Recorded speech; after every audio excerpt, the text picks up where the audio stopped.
Saúde. Hora da entrevista ao vivo aqui no Jornal da Manhã Patos. Recebemos o pneumologista Giovanni Roncalli. Em pauta, as doenças respiratórias comuns nesta época do ano. E seja bem-vindo, doutor Giovanni. Bom dia, Hilton Filho. Bom dia, Priscila. É um prazer estar aqui. Doutor, Patos de Minas está enfrentando uma grande variação térmica. São noites com a temperatura mais amena e dias muito quentes. O que essa diferença de temperatura pode causar no nosso organismo?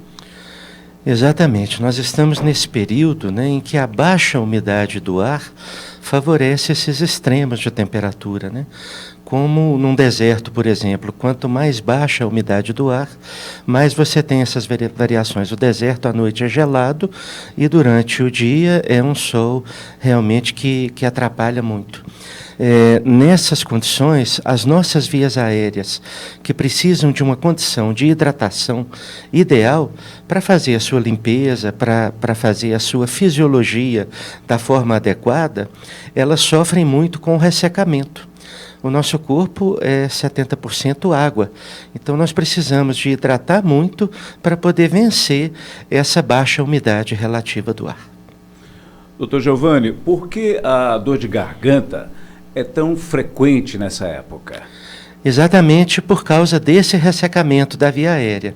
Não só a dor de garganta, mas também os incômodos nasais, o nariz ressecado, as pessoas que têm asma e bronquite sofrem até com as vias aéreas inferiores, em função exatamente dessa baixa condição de hidratação da via aérea. As pessoas que ficam, por exemplo, muito no ar-condicionado, o ar-condicionado desidrata o ambiente em que ele está arejando, ele reduz a umidade daquela sala em que ele está arejando.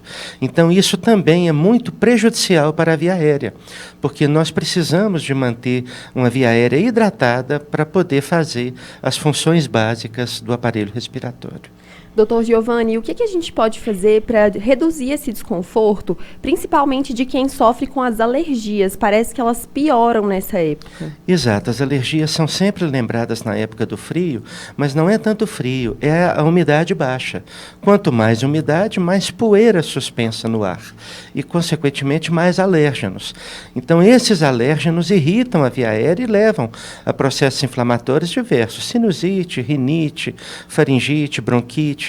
Então, o cuidado de manter o ambiente bem limpo, limpar com pano úmido, preferencialmente, para que levante a menor quantidade de poeira possível, manter o ambiente arejado.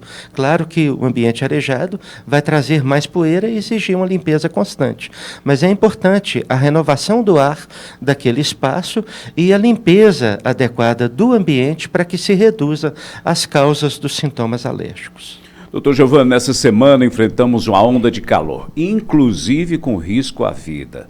O calor realmente pode matar uma pessoa?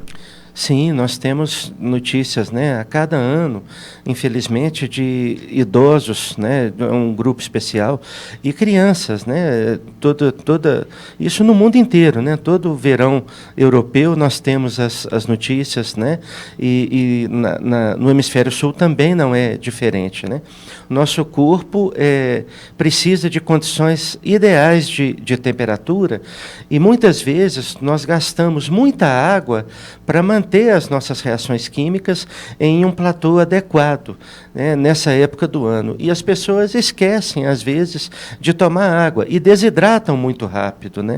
Então, ocorre com essa desidratação uma porção de outras consequências fisiopatológicas, que isso leva a um aumento da pressão arterial inicialmente, porque os vasos tendem a apertar para manter aquela pressão da água que perdeu. Depois pode ocorrer um efeito contrário, a pessoa começa a ter hipotensão, síncope, desmaio, tudo isso decorrente desse calor excessivo. Então, é muito importante manter uma hidratação adequada nesse calor, porque a água é que vai manter a vida desses pacientes. Doutor, você já falou aqui que o ar-condicionado não é muito indicado, é perigoso porque ele resseca ainda mais o ar. E o ventilador, também existe isso? O ventilador promove uma dispersão dos alérgenos, né?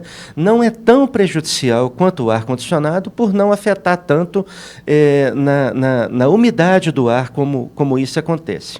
É importante que as pessoas saibam usar o ar-condicionado de maneira adequada, né? Algumas pessoas acham que tem que ficar gelado ao extremo. E não é isso. O objetivo é deixar o ambiente um pouco mais agradável, tolerável para o seu trabalho, para o seu sono, né? Mas evitar temperaturas extremas, né? Coloca ali no 22, 23, que permite com que você fique mais confortável sem ter tantos problemas ligados à umidade baixa do ar. Doutor Giovanni, o umidificador realmente traz algum benefício?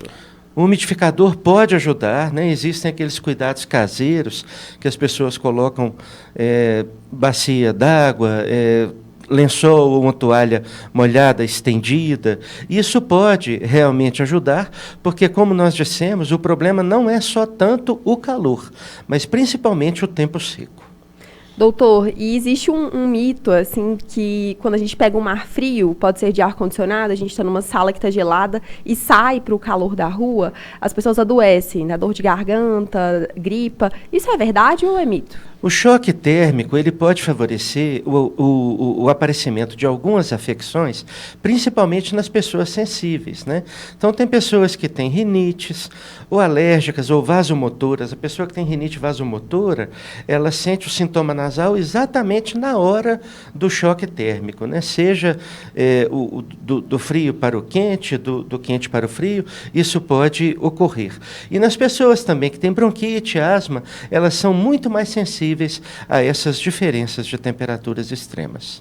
Conversamos aqui no Jornal da Manhã Patos com o Dr. Giovanni Roncalli, ele que é médico pneumologista.